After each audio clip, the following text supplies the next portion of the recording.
አንድ ከተማ ለአገልግሎት ሄጄ መድረክ ላይ በወጣውበት ታይም በሽታው ተነሳ። በጣም አመመኝ። ከመድረክ ቀጥታ ሆስፒታል ነው የሄድኩት።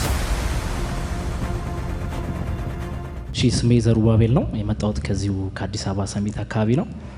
እዚህ ቤት ከመጣው ጊዜ ጀምሮ በህይወቴ እግዚአብሔር ያደረገው ነገር በጣም እልፍ ነው። ነገር ግን ያለፈው ሳምንት አንድ ልጅ እዚህ ጋር ስለ ጨጓራ በሽታ ስትመሰክር ሰማውና በጣም ውስጤ ይህንን ጉዳይ መመስከር እንዳለብኝ ተሰማኝ። የዛሬ 2 ዓመት ነው ወደዚህ ቸርች የመጣሁት። እዚህ ከመጣው በኋላ ፕሮፌት ወደዚህ ጠርቶ በስሜ ነበር እግዚአብሔር የተናገረኝ፣ ዘሩባቤል። ከዛ የአባቴ ስም እንዲላል የእግዚአብሔር ቃል ሲናገር የማንም እጅ አይደለም አለ፣ የዘሩባቤል እጅ ጀምሮታል። ዘሩባቤል ነው ስሜ።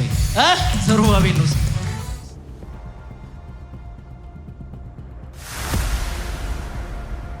መርድ ማለት አባቴ ነው። መርድ በሽታ አሁን ይወድቃል። አሜን። ሁለተኛ እግዚአብሔር ያንተን ነገር ዛሬ በለወጥ ይጀምራል። አሜን። ባይዘወይ ለማንም እንዳትሆን አድርጎ ነው እግዚአብሔር የጠራ። ትክክል። አገልግሎት ብቻ ነው። ትክክል። ካሜራ ታውቃለህ? እሱ ነበር የምሰራው። ካሜራ ትሰራለህ? ኦ ማይ ጋድ።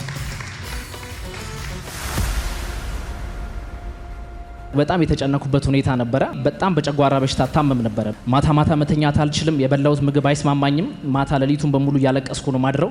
መስራት ማገልገል በምፈልግበት እድሜ በጣም ግን ስለሚያመኝ ጓደኞቼ የሚያውቃሉ፣ አብረውኝ ያሉ ሰዎች ያውቃሉ። በጣም ነው የምጨነቀው በዚህ በሽታ ማለት ነው።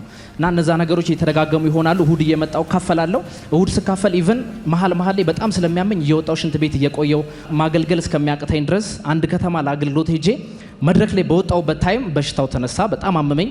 ከመድረክ ቀጥታ ሆስፒታል ነው የሄድኩት። ሆስፒታል ሄጄ መታከም ጀመርኩ። እዛ የነበረ ሰው ሁሉ ተደናገጠ፣ ቤተሰቦቼ ተደናገጡ። በጣም ያንተን ነገር ይጨነቃሉ። በጣም ትክክል። እግዚአብሔር ወይ የልጄን ነገር ነው የሚሉት። በጣም የሚያስጠላ በእኔ እድሜ ኤክስፔክት የማይደረግ የጨጓራ ባክቴሪያ ከ2-3 ሆስፒታል ተለያየ ቦታ ሄጃለሁ።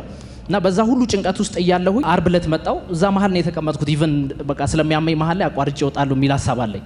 ስለዚህ ተቀምጬ እያለሁ ፕሮፌት እየሰበከ ነው። በስብከት መሀል ግን መቀመጥ አልቻልኩም። በጣም አመመኝ። ስለዚህ ያለኝ አማራጭ ወይ ሆስፒታል ሄዳለሁ ወይ ወደ ቤት ሄዳለሁ ብዬ ተነስቼ ወጥቼ እዚህ ሴንቸሪ ሞል ጋር አልደረስኩም። ራይድ እየጠራው ፕሮፌት በጉባኤ መሀል አስመልሱት ከሄደበት ይባላል። እመለሳለሁ። ከዛ ወደፊት ጠራኸኝ። ከዛ ይሄ የጨጓራ በሽታ ካንተ ጋር አይቀጥልም። ይሄን የጨጓራ በሽታ እግዚአብሔር ባንተ ህይወት ውስጥ እያለፈ ያለው ከዚህ በኋላ በአገልግሎት ብዙ ጨጓራ በሽታ ያሉ ሰዎችን እንድትፈውስ እንዲገባህ ነው ፔኑ እንጂ ጨጓራ በሽታ አንተ የለብህም ብለህ እዚህ ጋር ጸለይክልኝ።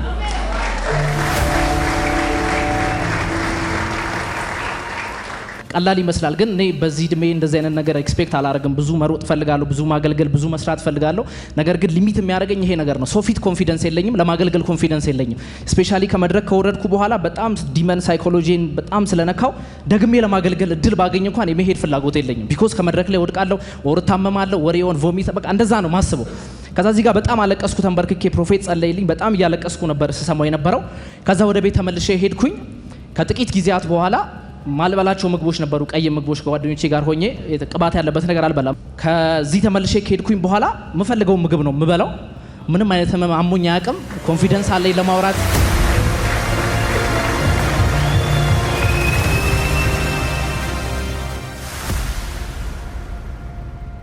ቀላል ነው የሚመስለው በጣም ለሰው ሳወራው። ጨጓራ ሲባል ሰው ኖርማል ነው የሚመስለው እና በቃ በጣም ነበር ማሳልፍበት ነገር የሚከብደኝ። በጣም ነው የሚያመኝ። ቸርች ውስጥ መቀመጥ አልችልም። ቸርች ውስጥ ከተቀመጥኩኝ ምናልባት ወርሺፕ እስኪያልቅ ነው። ስብከት ሲጀመር ሁሉም ሰው ዝም ስለሚል በዛ ታይም ሰምቲንግ ይፈጠራል የሚል ችግር አለብኝ ወደ ውስጥ። በቃ የሆነ ነገር ቢፈጠር እዛ ጋር በቃ ሰው ዲስትራክት ማድረግ ነው ምናምን ያ ነገር ስላለ በጣም ነው በቃ ኮንፊውዝ መሆነው። ከዛን ጊዜ ጀምሮ ግን እግዚአብሔር ይመስገን ምንም አይነት የጨጓራ በሽታ በእኔ ላይ የለም። አሞኝ አያውቅም። ከዛ በኋላ በፍጹም ጤንነት አለውኝ። እግዚአብሔርን አመስግኑልኝ። በዚሁ ጠቅለል አድርጌ ፕሮፌትንም ቴንኪዩ ማለት ፈልጋለሁ። እግዚአብሔር ያክብርልኝ። እዚህ ቸርች ከመጣሁና ያንተን አገልግሎት መካፈል ከጀመርኩ እግዚአብሔር በአንተ በኩል እኔን ኢንካውንተር ማድረግ ከጀመረ በኋላ ብዙ ብለሲንጎች አሉ። በግል መስክሬለታለሁ ለፕሮፌትም። እግዚአብሔር ከነበርኩበት ከመሄድበት መንገድ አቅጣጫዬን ሁሉ ነው የቀየረው። እዚህ ስመጣ የነበርኩበትን ሁኔታ አውቃለሁ። እዚህ ስመጣ የነበርኩበትን ኢቨን ሰዎች ሊወስኑ ቀላል የሚመስላቸውን ነገር እግዚአብሔር በፕሮፌት በኩል አልፎ በድምጽ ነበር እኔ መወስነው።